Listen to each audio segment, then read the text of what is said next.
Hi, this is Viraj. Welcome to finviraz.com. So ఈరోజు మార్కెట్లో ఏం జరిగింది, నిఫ్టీ అండ్ బ్యాంక్ నిఫ్టీలో ప్రైస్ యాక్షన్ ఎట్లా వర్క్ అయింది అనేది మాట్లాడుకుంటూ ఒక రియల్ ట్రేడర్ యొక్క బాధ ఈ రోజు నాకు అర్థమైందండి. సో ఈ టెలిగ్రామ్ పెయిడ్ గ్రూప్స్ రిఫరల్స్ ద్వారా ఓపెన్ అయ్యి వాళ్ళ టెలిగ్రామ్ గ్రూప్స్ లో ఉన్న వాళ్ళు ఎంత లాస్ అయిపోతారు, ఎన్ని లక్షల లాస్ లోకి వెళ్ళిపోతారు. ఒక మెంటార్ సరిగ్గా లేకపోతే తనని ఫాలో అవుతున్న స్టూడెంట్ ఎంత ఇబ్బంది పడతాడు అనేది ఇవాళ నేను ప్రత్యక్షంగా చూశానండి. సో దాని గురించి కూడా చెప్తాను, వీడియో చివరి వరకు చూడండి. సో ఫస్ట్ మనం నిఫ్టీని డైలీ టైం ఫ్రేమ్ లో చూడాలి అంటే మనం ఆల్రెడీ మొన్న డిస్కస్ చేసుకున్నాం. 1 డే టైం ఫ్రేమ్ లో ఆల్రెడీ నిఫ్టీ బేరిష్ గా ఉంది. సో నిన్న స్టేబుల్ గా ఉంది, బట్ ఈ రోజు దాని విశ్వరూపం చూపించేసిందండి. సో ఇది ఎంతవరకు రావడానికి అవకాశం ఉంది 1 డే టైం ఫ్రేమ్ లో చూపిస్తున్నాను నేను. 1 డే టైం ఫ్రేమ్ లో స్వింగ్ లో టు స్వింగ్ హై వేసుకుంటే యాక్చువల్ గా దీనికి ఇక్కడ ఉందండి సపోర్ట్. ఓకే, బట్ మనం 1 అవర్ టైం ఫ్రేమ్ లో ఎప్పుడు చెప్పుకున్నామండి, కరెక్ట్ గా గుర్తుంచుకోండి ఒకసారి. 1 అవర్ టైం ఫ్రేమ్ లో మనం ఎప్పుడు చెప్పుకున్నాము, ఇక్కడ డిస్కస్ చేసుకున్నామండి, గుర్తుందా? ఈ రోజు డిస్కస్ చేసుకున్నాం. ఆల్రెడీ నిఫ్టీ బేరిష్ గా అడుగు పెట్టేసింది 1 అవర్ లో. సో దీనికి సపోర్ట్ జోన్ వచ్చి స్వింగ్ లో టు స్వింగ్ హై చూసుకుంటే ఇంతవరకు సపోర్ట్ ఉంది. బట్ నెక్స్ట్ డే కూడా నేను క్లియర్ గా, అంటే నిన్న కూడా క్లియర్ గా చెప్పాను, బ్యాంక్ నిఫ్టీ వచ్చి సపోర్ట్ జోన్ ని టచ్ చేసింది కానీ నిఫ్టీ మాత్రం రాలేదు. డెఫినెట్ గా వచ్చి దీన్ని టచ్ చేస్తుందండి అని చెప్పానండి క్లియర్ గా. బట్ కొంతమంది చేస్తున్న పెద్ద మిస్టేక్ ఏంటంటేనండి, అంటే ఒక ట్రేడర్ గురించి చెబుతా అన్నాను కదా, తను చాలా న్యూ అంట మార్కెట్ కి, అంటే కొత్తగా వచ్చారు పాపం మార్కెట్ కి. సో ఓకే, అది మనం లాస్ట్ లో మాట్లాడుకుందాం. మన డిస్కషన్స్ అంటే మన టెక్నికల్ అనాలిసిస్ అంతా చేసేసుకుని లాస్ట్ లో మాట్లాడుకుందాం అసలు ఏం జరిగింది, తను ఎలా లాస్ అయ్యాడు. ఒక మెంటార్ ని గుడ్డిగా ఫాలో అవ్వడం వల్ల, టెక్నికల్స్ ఏమీ నేర్పించకుండా జస్ట్ ఒక లెవెల్ చెప్పేసి వదిలేయడం వల్ల ఒక ట్రేడర్ ఎంత నష్టపోతాడు అనేది మీకు నేను లాస్ట్ లో చెప్తాను. సో మనకి ఆల్రెడీ బేరిష్ గా ఉంది అని మనకి ఇక్కడి నుంచి తెలుసండి. ఓకే, సో ఇక్కడి నుంచి బేరిష్ గా వస్తుంది. ఇక్కడ మనం ఎక్కడా కూడా బుల్లిష్ ట్రేడ్స్ చూడం. ఎందుకు? ట్రెండ్ బేరిష్ లో ఉంది. 1 డే టైం ఫ్రేమ్ లో బేరిష్ గా ఉంది అండ్ 1 అవర్ టైం ఫ్రేమ్ లో బేరిష్ గా ఉంది. సో మీరు 15 మినిట్స్ లో కానీ 5 మినిట్స్ లో కానీ ఏం చూడాలి, మార్కెట్ పైకి వెళ్ళిన ప్రతిసారి ఒక రెడ్ క్యాండిల్ వేసింది అనుకోండి, ఆ రెడ్ క్యాండిల్ లో ఎంట్రీ తీసుకుంటారు, హ్యాపీగా ప్రాఫిట్ బుక్ చేసుకుంటారు. మళ్ళీ కొద్దిగా, అంటే మార్కెట్ ఎప్పుడు ఒకే లెవెల్లో పడిపోదు కదండి. మార్కెట్ ఎలా వెళ్తుంది, పైకి వెళ్తుంది, కిందకు వస్తుంది, మళ్ళీ పైకి వెళ్ళి మళ్ళీ కిందకు వస్తుంది, మళ్ళీ పైకి వెళ్ళి కిందకు వస్తుంది. అలా కదండి మార్కెట్ రావాలి, అది హెల్దీ మార్కెట్ అనమాట. సో టెక్నికల్ గా మనకి లాస్ట్ 3 డేస్ నుంచి బేరిష్ గానే ఉంది. సో చాలా మంది చెబుతున్న మాట ఏంటంటే, మార్కెట్ ని నేను స్టిల్ బుల్లిష్ గా చూస్తున్నాను అంటే మిమ్మల్ని ఫాలో అవుతున్న ఫాలోవర్స్ ఏమైపోవాలి? ఇంత ఫాల్ జరిగింది కదా నిఫ్టీలో, ఇక్కడ నుంచి దాదాపుగా నిఫ్టీ 1 అవర్ టైం ఫ్రేమ్ లో ఈ కలర్ చేంజింగ్ క్యాండిల్ చూడండి, ఇక్కడ కదా అడుగు పెట్టింది, ఇక్కడ బేరిష్ జోన్ లోకి అడుగు పెట్టింది. అంటే ఇక్కడ నుంచి, అంటే మండే 11th మార్చ్ నుంచి ఇప్పటి వరకు దాదాపుగా 500 పాయింట్లు పడ్డది నిఫ్టీ. సో ప్రతిరోజు వీడియోలో నేను ఇంకా బుల్లిష్ గా చూస్తున్నాను అంటే మిమ్మల్ని ఫాలో అవుతున్న ఫాలోవర్స్ ఏమనుకుంటారు, ఓకే మా మెంటార్ బుల్లిష్ గా చూస్తున్నాడు, సో నేను ఇక్కడ ఇంత పడ్డది కాబట్టి నేను ఇక్కడ సిఈని బై చేసుకుని కూర్చుంటాను. ఏం జరిగిందండి, కొద్దిగా పైకి వెళ్ళి మళ్ళీ కిందకు వచ్చేసింది. ఏం చేస్తాడు, మళ్ళీ ఇక్కడ ఈ రోజు కూడా అదే మాట చెప్తున్నారు, నేను బుల్లిష్ గానే చూస్తున్నాను మార్కెట్ ని. ఎక్కడ బుల్లిష్ ఉంది సార్, మార్కెట్ బుల్లిష్ ఎక్కడుంది? మిమ్మల్ని గుడ్డిగా ఫాలో అవుతున్న ఫాలోవర్స్ ఎంత ఇబ్బంది పడుతున్నారో, వాళ్ళు అప్పులు తెచ్చి మార్కెట్ లో పెట్టి, అఫ్ కోర్స్ మీరు చెప్తున్నారు మార్కెట్ లో అప్పు తెచ్చి పెట్టకూడదు అని చెప్తున్నారండి, కొంతమంది మెంటర్స్ చెప్తున్నారు అప్పు తెచ్చి పెట్టొద్దు అని చెప్తున్నారు. బట్ వినరు కదండి ట్రేడర్స్, మాట వింటారా? ఏదో రకంగా డబ్బు సంపాదిద్దాం మార్కెట్ లో, కనీసం టెక్నికల్స్ నేర్పించండి. ఎక్కడ బేరిష్ గా ఉంది, ఎక్కడ బుల్లిష్ గా ఉంది, ఎటువంటప్పుడు బేరిష్ ట్రేడ్స్ మాత్రమే చూడాలి. ఒక సర్టెన్ లెవెల్ చూపించండి, ఒక ఇండికేటర్ పెట్టండి, ఏదో ఒకటి చెయ్యండి సార్. ఇక్కడ కొన్న వాళ్ళు బుల్లిష్ ఎంట్రీ కోసం చూసి వేలకు వేలు, లక్షలు పోగొట్టేసుకుంటున్నారండి. నా ఆవేదన అర్థమవుతుందా? ఈ రోజు నేను 2 స్క్రీన్ షాట్లు చూసానండి. ఎంతో తెలుసా, 3,20,000 అండి. మా మెంటార్ చెప్పాడు సార్ బుల్లిష్ గానే ఉంటుందని 2 డేస్ నుంచి చెప్తున్నాడు. ఈ వీక్ ఎక్స్పైరీ దండి, యావరేజ్ చేసుకుంటూనే వస్తున్నాడు.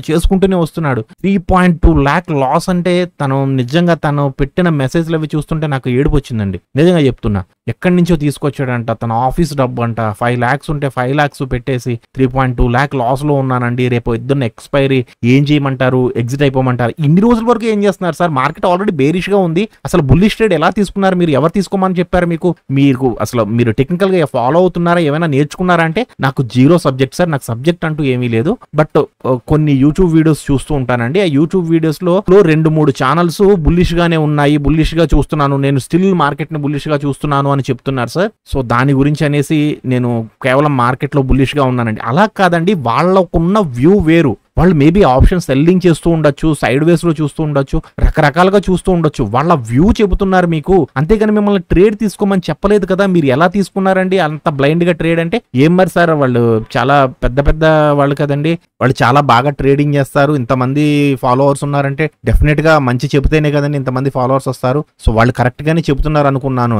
వాళ్ళు కరెక్ట్ గానే చెప్తున్నారండి, వాళ్ళ వ్యూ వాళ్ళు చెబుతున్నారు, మిమ్మల్ని ట్రేడ్ తీసుకోమని చెప్పలేదు కదా అని నేను అడిగితే అలా కాదండి డబ్బులు వస్తాయి కదా, వాళ్ళ వ్యూ ఇది అని చెప్తున్నారంటే నా వ్యూ కూడా అదే ఉంటుంది కదా. అసలు ఎక్కడుందండి ఇక్కడ బుల్లిష్ గా? లేదు కదా. మీరు 15 minutes లో చూసినా 5 minutes లో చూసినా అసలు బుల్లిష్ గా మార్కెట్ ఎక్కడా లేదు కదండి. కనీసం ఒక రెడ్ క్యాండిల్ పడినప్పుడు నేను ఇంత అని స్టాప్ లాస్ పెట్టుకోవాలి కదండి. స్టాప్ లాస్ లేకుండా ట్రేడింగ్ ఎలా చేస్తున్నారు? నేను చాలా వీడియోల్లో చెప్పాను, స్టాప్ లాస్ అనేది ట్రేడింగ్ కి must and should. Stop loss లేకుండా ట్రేడింగ్ చేయడం అనేది ఒక స్పోర్ట్స్ కార్ ని కళ్ళకి గంతలు కట్టుకుని డ్రైవ్ చేయడం లాంటిదండి. అటువంటి మిస్టేక్ ఎప్పుడు చేయొద్దు అని ఎన్నో సార్లు చెప్తున్నాను కదండి. అంటే ఇంకా ఏం చెప్తానండి, ఆయన మాటలు నాకు నిజంగా నాకే బాధ అనిపించిందండి. ఆయన్ని తిట్టాలో బాధపడాలో ఏమనాలో అర్థం కాలేదు. సో నేను ఇక్కడ ఎవరిని తప్పు అనడం లేదు, మీరు చేసేది తప్పు లేదా ఇది అని నేను అనట్లేదు. కానీ నేర్చుకునే వాళ్ళు అంటే నాకు ఒక వ్యూ ఉంటుందండి మార్కెట్ మీద. నా వ్యూ ఏంటి అనేది 1 hour టైం ఫ్రేమ్ లో ఎలా ఉంది, డైలీలో ఎలా ఉంది, 15 minutes లో ఎలా ఉంది, 5 minutes లో ఎలా ఉంది అనేది నేను ఆల్రెడీ నా వ్యూ షేర్ చేస్తున్నాను. సో నన్ను కూడా తిట్టుకునే వాళ్ళు ఉన్నారు చాలా మంది. మార్కెట్ అయిపోయిన తర్వాత అయిపోయిన చార్ట్స్ లో ఎవడైనా చెప్తాడు ఇందులో నీ గొప్పే ఉంది, నువ్వు చెప్పేది ఏముంది అని నన్ను కూడా తిట్టుకుంటున్నారు. నో ప్రాబ్లం, నా దగ్గర నాలెడ్జ్ ఉందా లేదా అనేది నా స్టూడెంట్స్ కి తెలుసు. ఓకే, సో నన్ను తిట్టుకునే వాళ్ళు తిట్టుకుంటారు. తిట్టుకున్న వాళ్ళు అంటే నా వ్యూని ఫాలో అవ్వకుండా వాళ్ళ ఓన్ వ్యూలో వాళ్ళు చేసుకుంటారు. సో ప్రాఫిట్ వచ్చినా లాస్ వచ్చినా అది టోటల్ గా వాళ్ళకి సంబంధించిన విషయం. బట్ నన్ను ఎవరైతే ఫాలో అవుతున్నారో వాళ్ళకి తెలుస్తుంది ట్రెండ్ కి ఆపోజిట్ గా వెళ్ళకూడదు. బేరిష్ ట్రెండ్ ఉంది, కేవలం బేరిష్ ట్రేడ్స్ తీసుకోవాలి. బుల్లిష్ ట్రెండ్ ఉంది, కేవలం బుల్లిష్ ట్రేడ్స్ తీసుకోవాలి. ట్రెండ్ కి ఆపోజిట్ గా వెళ్ళరుగా, ట్రెండ్ కి అయితే ఆపోజిట్ గా వెళ్ళరుగా. మనకి ఏదైతే ట్రెండ్ ఉందో ఆ ట్రెండ్ ను పట్టుకుని వెళ్ళిపోతారు. సో మీకు ఎవరో చెప్పారు అంటే ఈ రోజు కూడా నాకు ఆయన పెట్టింది ఏంటంటే, సార్ 11:30 12 ఆ టైంలో అంటే ఇక్కడండి ఈ జోన్ లో నేను స్టిల్ మార్కెట్ ని బుల్లిష్ గా చూస్తున్నాను అని ఒక మెసేజ్ పెట్టారు సార్. నాకు హోప్ వచ్చిందండి. సో నేను ఇక్కడికే చాలా లాస్ లో ఉన్నాను, దీన్ని మళ్ళీ ఇక్కడ యావరేజ్ చేశాను సార్. ఈ 2 గ్రీన్ క్యాండిల్స్ లో నా లాస్లు అన్ని తీరిపోతాయి అని చాలా హ్యాపీ పడ్డానండి. బట్ మళ్ళీ మార్కెట్ కింద నాకు ఈ క్యాండిల్లో చెప్పాడండి ఆయన. ఈ కథ అంతా కూడా ఈ క్యాండిల్లో చెప్పుకొచ్చాడు ఆయన. బట్ మార్కెట్ ఇంకా పడిపోతుంది సార్, ఏం చెయ్యాలండి? నేను మీ వీడియోస్ చూస్తున్నాను, ఎవరిని అడగాలో అర్థం కావట్లేదండి. ఎందుకంటే నాకు ఎవరు కాంటాక్ట్ నెంబర్ కానీ వాట్సాప్ నెంబర్ కానీ ఇవ్వలేదండి. జస్ట్ అందరూ కూడా నా రిఫరల్ తో అకౌంట్ క్రియేట్ చేయించుకుని నన్ను ఒక టెలిగ్రామ్ గ్రూప్ లో పాడేశారు. వాళ్ళు ఇచ్చేది ఏంటో నాకు తెలుస్తుంది, నేను తీసుకుంటున్నాను. బట్ నాకు ఏదైనా డౌట్ వస్తే అడగడానికి లేదండి. నేను ఎవరిని ఫాలో అవ్వాలో నాకు అర్థం కావట్లేదు. నిజంగా ఆయన చెప్పింది ఇంకా మాట్లాడితే ఆల్రెడీ ఇక్కడికే 8 minutes అయిపోయిందండి వీడియో. సో ఆయన నాతో ఎంతసేపు మాట్లాడాడు తెలుసా అండి? నిజంగా నాకు ఇప్పుడు నేను చెప్తున్నాను కానీ నాకు అసలు నిజంగా వీడియో చేయకూడదని ఉందండి. ఈ రోజు అంత బాధగా ఉన్నాను నేను. 3.2 lakh ఒక్క రోజులో అంటే అది కూడా వాళ్ళ ఆఫీస్ డబ్బు అంట, తన ఓన్ అమౌంట్ కాదు. తన ఆఫీస్ డబ్బులు తన అకౌంట్ లో డిపాజిట్ చేసుకుని దాన్ని ట్రేడింగ్ అకౌంట్ లో పెట్టేసి ఆయన చేస్తున్నది ఇది. ఆయన మరి ఏంటి సార్ ఇక్కడ పొజిషన్ ఏంటండి అని ఆయన అడుగుదాము. ఇక్కడ బుల్లిష్ గా ఉన్నానన్నారు, మళ్ళీ బేరిష్ గా వచ్చింది కదండి క్యాండిల్, ఏంటండి ఏం చేయమంటారు, ఎగ్జిట్ అయిపోనా అని అడుగుదామంటే ఆయనకి మెసేజ్ పెట్టడానికి నా దగ్గర ఆయన నెంబర్ గానీ ఏమీ లేదండి. మరి అంత బ్లైండ్ గా ఎలా తీసుకున్నారండి? ఎవరో చెప్పారంటే చాలా మంది ఫాలోవర్స్ ఉన్నారు సార్, చాలా పెద్ద గ్రూప్ అండి అని చెప్తున్నాడు ఆయన. నేను ఇంకేం చెప్తానండి, ఆయనకి ఏం చెప్పాలో నాకు అర్థం కాలేదు. అదండి లాస్ట్ లో చెప్దాం అనుకున్నాను కానీ నాకు ఈ ఆవేశం ఇది ఆగట్లేదు. ఎందుకంటే నేనైతే చాలా బాధగా ఉన్నానండి. మార్కెట్ లా చూడండి సార్, బుల్లిష్ గా ఉందా బేరిష్ గా ఉందా, మార్కెట్ సైడ్ వేస్ లో ఉందా, మినిమం టు మినిమం నాలెడ్జ్ ఉండాలి కదా. అసలు ఎవరో ఏదో చెప్పారని స్టాక్ మార్కెట్ ఎట్టి పరిస్థితుల్లోనూ చేయకూడదు. నేను 100% ప్రతి స్టూడెంట్ కి చెప్పేది అదేనండి. స్టాక్ మార్కెట్ అనేది ఎవరి మీద డిపెండ్ అవ్వకుండా మీకు మీరుగా చేసుకోవాల్సిన జాబ్ ఆర్ బిజినెస్. ఇది జాబ్ కింద చూడండి, ఫుల్ టైం జాబ్ కింద చూడండి, లేదా ఫుల్ టైం బిజినెస్ కింద చూడండి మార్కెట్ ని, అంతే తప్ప ఇట్స్ నాట్ ఏ గ్యాంబ్లింగ్ అండి. ఇది గ్యాంబ్లింగ్ కాదు. ఎవరి మీద ఆధారపడకూడదు. మీకంటూ ఒక నాలెడ్జ్ ఉండాలి, మీకంటూ ఒక వ్యూ ఉండాలి మార్కెట్ మీద. ఇక్కడ నుంచి బుల్లిష్ వెళ్తుందా బేరిష్ వెళ్తుందా, టెక్నికల్స్ ఏం చెప్తున్నాయి, ఒకవేళ ఇక్కడ నుంచి పడుతుంటే ఇది ఎంతవరకు పడడానికి అవకాశం ఉంది, అసలు ఎంతవరకు పెరుగుతుంది, మార్కెట్ ఎలా ఉంటుంది, ఏంటి, వాట్ ఈజ్ వాట్ అనేది ఈచ్ అండ్ ఎవ్రీథింగ్ మీకు మార్కెట్ లో ఐడియా ఉండాలి. ఏదో ఒక ఇండికేటర్ పెట్టుకోండి. లేదు నాకు ఇండికేటర్ అవసరం లేదండి, నేను pure price action trader. Price action trader అంటే ఏంటంటే నాకు అర్థం కాలేదు. చాలా మంది ఇండికేటర్స్, లాగింగ్ ఇండికేటర్స్ ఉంటాయి, లీడింగ్ ఇండికేటర్స్ ఉంటాయి. నాకు చాలా కామెంట్స్ వస్తున్నాయండి, మన యూట్యూబ్ వీడియోస్ లో కూడా కింద కామెంట్స్ వస్తున్నాయి, మీరు ఇండికేటర్స్ యూస్ చేస్తున్నారు, ఇండికేటర్స్ అంటే లాగింగ్ కదా. లాగింగ్ అయితే ఏంటి? నీకు కావాల్సింది డైరెక్షన్. మార్కెట్ యొక్క డైరెక్షన్ ఎటు ఉంది అని తెలుస్తుంది. నువ్వు సపోజ్ కళ్ళు మూసుకుని అడవిలో వెళ్ళిపోతున్నావు. అడవిలో వెళ్ళిపోతున్నప్పుడు ఒక కాలిబాట కనపడ్డది. ఆ కాలిబాటకుంటా వెళ్తావా, లేదంటే ఈ కాలిబాట ఇక్కడ ఉంది అంటే ఎదరెవరో శత్రువులు ఉన్నారు నడుచుకుంటూ వెళ్లారు అని ఈ కాలిబాటలో కాకుండా తుప్పల్లో ఉన్న చోట వెళ్తావా? ఏదో ఒక దారి దొరికిందిగా నీకు, ఏదో ఒకటి వెళ్ళాలిగా. నువ్వు వెళ్ళిన చోట ఒక నది ఉండొచ్చు, మంచి జనావాసాలు ఉండొచ్చు, ఏదైనా జరగవచ్చు. నీకంటూ ఒక ఇండికేటర్ అంటూ ఉంటే, నీకంటూ ఒక సెటప్ అంటూ ఉంటే దాన్ని పట్టుకుని నువ్వు వెళ్ళగలవు. అది లాగింగా లీడింగా అనేది నెక్స్ట్ థింగ్. ఫస్ట్ నీకు అది బుల్లిషా బేరిషా తెలియాలి కదా. మార్కెట్ ఇటు వెళుతుంది నీకు ఎలా తెలుస్తుంది? మార్కెట్ బుల్లిష్ గా ఉంటే బుల్లిష్ ట్రేడ్స్ తీసుకుంటావు, ఆపోజిట్ డైరెక్షన్ లో ట్రేడ్స్ తీసుకో. ఎందుకు? Trend is our friend. మన ట్రెండ్ కూడా వెళితే మాత్రమే ట్రెండ్ లో మనం డబ్బులు సంపాదించుకోగలం. అంతేగాని ఆపోజిట్ ట్రేడింగ్ ఎలా చేస్తారు? ఇప్పుడు డైరెక్షనల్ నాన్ డైరెక్షనల్ సెల్లర్స్ ఉంటారండి. సో నాన్ డైరెక్షనల్ సెల్లర్స్ అంటే ఏం చేస్తారు? వాళ్ళ సేఫ్టీని బట్టి పైకి ఒక 200 పాయింట్స్ 300 పాయింట్స్, కిందకి కూడా 200 పాయింట్స్ 300 పాయింట్స్ తీసుకుని సెల్లింగ్ చేసుకుని కూర్చుంటారు. సో మార్కెట్ ఒకే డైరెక్షన్ లో వచ్చేస్తుంది అంటే వాళ్ళు కాల్ సైడ్ ఉన్న ప్రీమియమ్స్ ని ప్రాఫిట్ వస్తూ ఉంటాయి, పుట్ సైడ్ ఉన్న ప్రీమియమ్స్ లాస్ వస్తూ ఉంటాయి. సో వీటిని ఎప్పటికప్పుడు అడ్జస్ట్ చేసుకుంటూ ఇంకా కిందకి ఇంకా కిందకి ఇంకా కిందకి సెల్లింగ్ చేసుకుంటూ ఉంటారు. అర్థమైందండి? ఇంకా కిందకి అడ్జస్ట్మెంట్స్ చేసుకుంటూ ఉంటారు తప్ప వాళ్ళు ఏదో నీకు చెప్పారు కదా అని నేను స్టిల్ బుల్లిష్ గా చూస్తున్నాను మార్కెట్ ని అని వాళ్ళు ఇక్కడ సెల్ చేసి కూర్చుంటారు అనుకుంటున్నారా? మీరు ఇక్కడ సెల్ చేసుకుని కూర్చుంటారా? వాళ్ళు సెల్ చేసి కూర్చోరు, మీకు మాత్రమే చెబుతారు. టెక్నికల్స్ అనేది నీకుగా ఉండాలి, ఎవరో చెప్పింది నువ్వు ఫాలో అవ్వడం కాదు. మార్కెట్ లో, స్టాక్ మార్కెట్ లో నాలెడ్జ్ అనేది ఎవరికి వాళ్ళుగా నేర్చుకోవాల్సిందే తప్ప అంటే ఎవరికి వాళ్ళుగా ఎలా నేర్చుకుంటారండి? నేర్చుకోకుండా అంటే ఎవరో ఒకళ్ళు చెప్పకుండా ఎలా నేర్చుకుంటారండి అంటే ఎస్ 100% కరెక్ట్. ఎవరో ఒకళ్ళు చెప్పకుండా ఎవరు నేర్చుకోలేరు. ఎవరో ఒకళ్ళు చెప్పాలి. ఎవరికి వాళ్ళుగా చేసుకోవడానికి ఇది ఏకలవ్య శిష్యరేఖం కాదండి. ఏకలవ్యుల్లాగా నేర్చేసుకోవడానికి స్టాక్ మార్కెట్ అనేది విలు విద్య గట్రా కాదుగా. విలు విద్య కూడా రాదు. ఏకలవ్యుడు ఏదో ఏకసంతాగ్రహి అండ్ తనకి కొన్ని శక్తులు ఉన్నాయి కాబట్టి నేర్చుకోగలిగాడు. స్టాక్ మార్కెట్ అనేది డెఫినెట్ గా మీకంటూ ఒక మెంటర్ ఉండాలి. ఆ మెంటర్ చెప్పిన విషయాల్లో మీకు ఏమైనా డౌట్ వస్తే మీరు తనని అడగగలగాలి. అటువంటి మెంటార్ని కదా మీరు ఎంచుకోవాలి, అటువంటి టీచర్ని కదా మీరు ఎంచుకోవాలి. బ్లైండ్ గా ఎవరినో హిందీ వాడిని, తమిళ వాడిని, మలయాళం వాడిని ఎవరినెవరినో తీసుకుని వచ్చిరాని భాషలో మాట్లాడి మీ క్యాపిటల్ ని కోల్పోమని ఎవరు చెప్పారు? మీకు అసలు తెలుగులో ఒక మెంటారే దొరకలేదు, వదిలేయండి.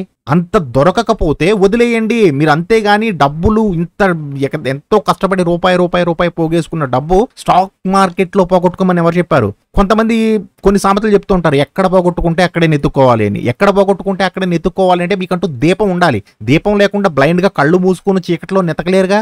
ఆ దీపం అనేది సబ్జెక్టు. ఆ సబ్జెక్టు మీరు పూర్తిగా నేర్చుకోవాలి. సో ఎక్కడ పోగొట్టుకున్నది అక్కడే నెతుక్కోవాలి అంటే మీకంటూ ఒక నాలెడ్జ్ గెయిన్ చేసిన తరువాతే మీరు దాన్ని నెతుక్కోగలరు. అంతే తప్ప పోతున్న ప్రతిసారి ఇంకొక లక్ష తెచ్చి పెడతాను నాలెడ్జ్ నేర్చుకోకుండా ఎన్ని లక్షలు కోట్లు తెచ్చి పెట్టినా మార్కెట్ తీసుకుంటుంది తప్ప రూపాయి కూడా ఇవ్వదు. ఓకేనండి, అదొకటి గుర్తుంచుకోండి. బ్లైండ్ గా, నిజంగా చెప్తున్నా, బ్లైండ్ గానే గుర్తుంచుకోండి. సబ్జెక్ట్ నేర్చుకోకపోతే ఒక్క రూపాయి కూడా మార్కెట్ నుంచి సంపాదించుకోలేరు. మేబీ వాళ్ళ టిప్స్, వీళ్ళ టిప్స్, ఆ టెలిగ్రామ్ ఛానల్స్, ఈ టెలిగ్రామ్ ఛానల్స్ ఫాలో అయ్యి కొన్ని రోజులు సస్టైన్ అవ్వచ్చు. మేబీ 1 రోజు, 2 రోజులు, 100 రోజులు లేదా 200 రోజులు సస్టైన్ అవ్వచ్చు. బట్ డెఫినెట్ గా ఏదో ఒక రోజు మార్కెట్ మీ అకౌంట్ ని జీరో చేసేస్తుంది. ఎందుకు? మీ దగ్గర నాలెడ్జ్ లేదు. నాలెడ్జ్ ఉంటేనే కదా మీకు మార్కెట్ ని బట్టి ఎలా మీరు మార్కెట్ సడన్ స్పైక్ కొట్టింది ఏం చేయాలి? మీకంటూ ఒక నాలెడ్జ్ ఉండాలా. సో ఇటువంటి స్పైక్స్ కొట్టినప్పుడు, ఫర్ ఎగ్జాంపుల్ గా చెప్తున్నానండి, నిన్నటి మార్కెట్ బ్యాంక్ నిఫ్టీలో ఇటువంటి స్పైక్స్ కొట్టినప్పుడు మీరు ఏం చేయగలగాలి? మీరు ఏమన్నా చేయగలరా? సపోజ్ మీకు ఇక్కడ మీ మెంటార్ ఇక్కడ నేను బేరిష్ గా ఉన్నాను అని చెప్పాడు, మీరు ఇక్కడ ట్రేడ్ తీసుకున్నారు. ఇక్కడ నుంచి మార్కెట్ మీరు ఇక్కడ బేరిష్ ట్రేడ్ తీసుకున్న తర్వాత మార్కెట్ 470 పాయింట్స్ పెరిగింది. ఏం చేయాలి ఇక్కడ? మీరు మీ మెంటార్ని అడిగితే, మీ మెంటార్కి మీరు ఒక్కళ్లే కాదుగా స్టూడెంట్, మీ మెంటార్కి అంటే మీ టీచర్కి ఇంకా మీలా చాలా మంది బ్లైండ్ స్టూడెంట్స్ ఉంటారు కదా. సో మీ ఒక్కళ్ళకి ఆన్సర్ చెప్తూ కూర్చోడుగా ఆయన. మీకంటూ ఒక నాలెడ్జ్ ఉండాలి. మార్కెట్ ఎక్కడ రివర్స్ అయింది, రివర్స్ అయినప్పుడు అసలు నేను ట్రేడ్ తీసుకున్న వెంటనే ఎక్కడ స్టాప్ లాస్ పెట్టుకోవాలి, ఒకవేళ ట్రేడ్ రివర్స్ అయినట్టు నాకు ఎలా తెలుస్తుంది, ట్రెండ్ రివర్స్ అయింది, నేను ఇక్కడ తీసుకున్న బేరిష్ ట్రేడ్ నుంచి బయటకు వచ్చి ఇక్కడి నుంచి మళ్ళీ బుల్లిష్ ట్రేడ్ లో నేను ఎంటర్ అవ్వచ్చా లేదా, టెక్నికల్స్ ఏం చెప్తున్నాయి, దీనికి మూవ్ అవ్వడానికి ప్లేస్ ఉందా లేదా, ఇక్కడే రెసిస్టెన్స్ జోన్ ఉంటే నేను తీసుకోవచ్చా లేదా, ఈచ్ అండ్ ఎవ్రీథింగ్ టెక్నికల్స్ అండి. సో బాగా ఎక్కువ మాట్లాడేస్తున్నా అనుకుంటా. నిజంగానండి నాకైతే చాలా బాధగా ఉంది. అంటే ప్రతి ఒక్కళ్ళం ఆ స్థాయి నుంచి వచ్చిన వాళ్ళమేనండి. డబ్బులు పోగొట్టుకుని నాలెడ్జ్ ఎక్కడ దొరుకుతుందా, మంచి నాలెడ్జ్ కావాలి, మంచి టెక్నికల్స్ కావాలి, మంచి గురువు కావాలి, మనకి దగ్గర కూర్చోబెట్టుకుని చెప్పేవాళ్ళు కావాలి, మనకి డౌట్స్ వస్తే వివరించే వాళ్ళు కావాలి. ఇవన్నీ ప్రతి ఒక్క ట్రేడర్ మైండ్ లోనూ ఉంటుంది. ఎందుకంటే వస్తూనే ఎవరు సక్సెస్ఫుల్ గా అయిపోరండి. ఎవరో లక్షలో ఒకళ్ళు అవుతారండి. వస్తూనే సక్సెస్ఫుల్ గా లక్షలో ఒకళ్ళు అవుతారు. కానీ డెఫినెట్ గా ఈ ఒక్కళ్ళు కూడా మళ్ళీ డౌన్ కి వెళ్తారు. మళ్ళీ డౌన్ కు వెళ్ళి నాలెడ్జ్ నేర్చుకున్న తర్వాత మాత్రమే మళ్ళీ సస్టైన్ అవ్వగలుగుతారు. బట్ ప్రతి ఒక్కళ్ళు ఆలోచించేది ఏంటంటే ఒక మంచి నాలెడ్జ్ కావాలి. పొరపాటును కూడా ఈ టెలిగ్రామ్ ఛానల్స్, నేను వీళ్ళ దగ్గర నేను రిఫరల్ అకౌంట్ ఓపెన్ చేశానండి, తను నాకు రోజు ఫ్రీ కాల్స్ ఇస్తున్నాడు, ఫ్రీ టిప్స్ ఇస్తున్నాడు, వీటిని వదిలేయండి సార్, వీటిని వదిలేయండి. నిజంగా చెప్తున్నా, వీటిని వదిలేస్తేనే మీరు నాలెడ్జ్ నేర్చుకోగలరు. మీకంటూ ఒక డైరెక్షన్ తెలియాలి. మార్కెట్ ఎటు వెళుతుంది, బుల్లిష్ గా ఉందా, బేరిష్ గా ఉందా, నేను ఎక్కడ ట్రేడ్ తీసుకోవాలి, నేను ఎక్కడ స్టాప్ లాస్ పెట్టుకోవాలి, ఎన్ని పాయింట్స్ తో బయటకు రావాలి, దీని టార్గెట్ ఎక్కడ ఉంది, పడుతున్నప్పుడు దీని సపోర్ట్ ఎక్కడ ఉంది, పెరుగుతున్నప్పుడు దీని రెసిస్టెన్స్ ఎక్కడ ఉంది, ఈచ్ అండ్ ఎవ్రీథింగ్ మీకు తెలియాలండి. మీకు తెలియకుండా మార్కెట్ లో మీరు డబ్బులు పోగొట్టుకుంటాం తప్ప ఏమి చేయలేరు. నేను ఏదో ఎక్స్ప్లెయిన్ చేద్దామని ఏదో చేసేసాను. దాదాపుగా 15 నిమిషాలు అయిపోయిందండి వీడియో.